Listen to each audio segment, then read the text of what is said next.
sa wakas, nagkaroon po ng reklamo para di umano sa land grabbing laban sa akin. Sa totoo lang po, halos 2 taon na yan, na ulit-ulit silang nagsasabi land grabbing sa Han Roque, pero alam nyo naman ng desisyon ng hukuman, kung totoong merong krimen na nangyari, dapat nagdemanda ka agad. So matapos po ang 2 taon, na una silang nagsabi na ako'y nag-land grab, di umano, bagamat di ko pa nakikita, nagsampa na po sila ng reklamo. Ulitin ko po ha, ang sinampa po nila ay reklamo lamang. Wala pa pong kaso sa korte. Ang kaso po ay nasa hukuman dapat. Pero kapag ang reklamo ay sinampa lamang sa NBI at hindi pa man lang sa DOJ, wala pa pong kaso yan. Yan ay reklamo. Di ko po alam kung anong reklamong sasampa nila. Wala po akong kahit anong pinirmahan. Wala po akong kahit sinong ninakawan ng titulo ng lupa. Meron lang po isa na nagdemanda at tingin ko isa yan doon nagsasabing ng grabber ako. Yung kanyang dinimanda po, na-dismiss naman po. No? At yan po ay na-dismiss ng Department of Agrarian Reform. So wag po kayo magpapalinlang. Wala pa po akong kahit anong kaso for land grabbing. Nagsampa lang sila ng reklamo at huwag niyo po kakalimutan, itong reklamo na ito ay nasampa dahil na rin sa mga pagsisinungaling ni Madriaga. Bakit po? Well, kasi po itong reklamong ito lumabas matapos na idinimanda namin, rineklamo namin si Madriaga sa Department of Justice for 2 counts of kidnapping with ransom. Ang nangyari po ay nagkataon naman yung dating abogado niya na Attorney Villanueva ay naging abogado nung isang magsasaka na di umano ay ninakawan namin ng lupa. Yan po yung na-dismiss na ng Department of Agrarian Reform. So, magkahiwalay po yan, pero talagang yung kaso na naisampa noong claimant ay matapos po maisampa ang kaso laban kay Madriaga.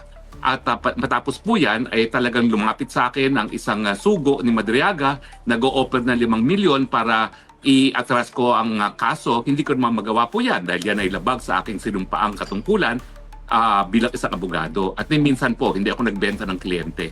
Miski mga kaso ko po na pro bono, gaya ng mga biktima ng Maguindanao Massacre, ang daming pagkakataon po na inalok ako ng suhol para bitawan lang ang mga kaso ng mga biktima ng Maguindanao Massacre na ang aking kaso ay pro bono. Hindi po yan umubra sa akin dahil ako naman po naniniwala ako na mas importante yung aking reputasyon bilang abogado kesa yung pera na kinikita ko. Kung yung kliyente ko ay pro bono, natanggihan ko ang temptasyon ng panunuhol sa akin para bitawan ng mga kaso, ngayon pa kaya na nagbabayad naman o nagbayad naman yung aking kliyente na Filipino-Chinese, no? Bakit ko naman tataksilin yung magtataksil doon sa aking mga kliyente? So matapos po na tinanggihan ko yung 5 million, ayan na po, lumabas na nagdemanda raw sila laban sa akin. Palagi po nila sinasabi na may demanda daw ako sa ombudsman pero wala po ako natatanggap at nakakuha pa ako ng ombudsman clearance. No? So hanggang ngayon po, meron akong clearance sa ombudsman na patunay na wala akong kahit anong kaso sa ombudsman. At tingin ko nangyari dyan, baka nagsampa sila pero hindi pinansin ng ombudsman dahil walang merito. Dahil unang-una, wala naman po kinalaman sa aking katungkulan bilang kongresista o di naman kaya bilang spokesperson yung kaso na isinampa sa akin. No? At kung meron mang kaso, if ay kasong sibil, no? Dapat na isa pa dyan, wala pong kriminal kung sinasabi nila na merong irregularidad doon sa pagbebenta ng lupa doon sa isang korporasyon, kinakailangan magsampa lamang na kasong sibil at hindi kasong kriminal. Ulitin ko po, haharapin ko po ang lahat ng demanda laban sa akin dahil naniniwala naman po ako na kung hindi makakamit ang katarungan sa administrasyon ni Marcos Bangag, makakamit po ang katarungan matapos mawala na si Marcos. Wala naman pong forever. Gaya nung tanim kaso sa akin na syndicated human trafficking, bagamat sinampahan po ako ng kaso at mukhang hindi aatras ang kaso ng Department of Justice dahil alam naman natin, political ang Department of Justice, hindi naman po forever ang mga Marcoses. Darating at darating ang araw, kung hindi siya kukunin ng Panginoon, matatapos din ang kanyang panunungkulan. At kapag naging presidente na si Inday Sara Duterte, naniniwala ako, maibabalik ang tunay na katarungan sa ating bayan at masasagot ang lahat ng mga paratang na yan. Pero gaya po ng mga putik at kasinungalingan na binabato ni Madriaga laban kay VP Sara, itong imbentong mga paratang sa akin na di umano ako ay land grabber, yan po ay mga pagsisinungaling din.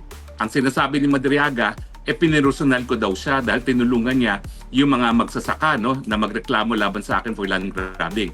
Ang totoo po, siya nag-supply ng mga artista Nakita po namin sa kanyang Facebook na yung mga artista na umiiyak na biktima daw ng land grabbing ay mga kaibigan at napakalalapit na mga kaalyado ni Madriaga, no? Na leader ng isang criminal syndicate.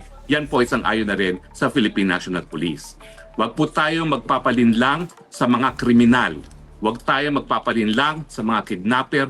Huwag tayo magpapalinlang sa mga extortionist. At ako naman po, huwag tayo magpapalinlang sa mga bangag na administrasyon na gumagamit ngayon ng kasinungalingan para siraan hindi lamang ang mga Duterte, kundi ang kanilang mga kaalyado na rin. Maraming salamat po sa inyong tiwala. At alam niyo po, talagang nakakataba ko ng puso na nagkaroon po ako ng bagong record. 285 million views in 28 days. Yan ba ho ay views ng isang land grabber o di naman kaya human trafficker? Sa tingin ko po, hindi. Gaya ng hindi po pwede maging kriminal ang Tatay Digong, nang siya'y umalis sa katungkulan, ay nagkaroon ng approval rating na 80%. Salamat po sa inyong tiwala sa mga Duterte. Salamat po sa inyong tiwala sa inyong abang lingkod.